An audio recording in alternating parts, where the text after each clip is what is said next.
नमस्कार शेतकरी मित्रांनो, स्वागत आहे तुमचं आपल्या आजच्या व्हिडिओमध्ये. आणि आजचा व्हिडिओ शेतकरी बांधवांसाठी खूप महत्त्वाचा आहे. कारण आता हे बघा, आपण येथे कपाशी लावलेली आहे, हे बघा. आणि त्या शेजारी हा ऊस आहे. आणि ह्या ऊसामध्ये आत्ताच तणनाशक मारलेलं आहे मित्रांनो, हे बघा, तणनाशक मारलेलं आहे. आणि हे बघा, ते पुड्या, लोफर आणि बॅरियर, ही बॅरियर हर्बिसाइड, ही लोफर,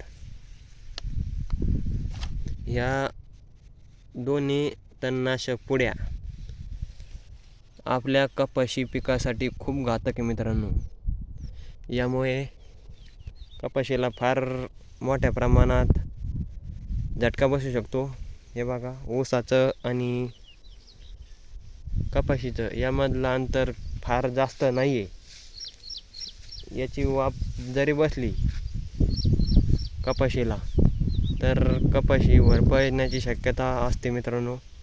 त्यामुळे आपल्याला ध्यानात धरायचं की आपल्या कपाशीच्या शेताच्या आजूबाजूला जर कोणी तणनाशक मारलं असेल तर ते तणनाशकाची वाफ किंवा ते पुड्यातलं तणनाशक, जी पावडर असते, ती आपल्या शेतात, आपल्या कपाशीच्या पानावर किंवा झाडावर पडता कामा नाही.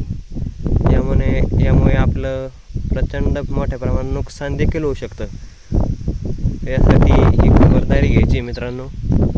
आणि ह्या पुड्या अशा जर आपल्याला आपल्या वावराजवळ जर कोणी असं तणनाशक मारलं असलं आणि पुड्या अशा पडेल असल्या तर आपल्याला त्या एका पिशवीत गोळा करून पेटून द्यायचं आहे, त्या ठेवायच्या नाही. कारण वाऱ्याचा प्रवाहाने या पिशव्या जर वावरात गेल्या तर त्याची वाफ लागू शकते. त्यामुळे आपल्याला काळजी घ्यायची मित्रांनो. धन्यवाद.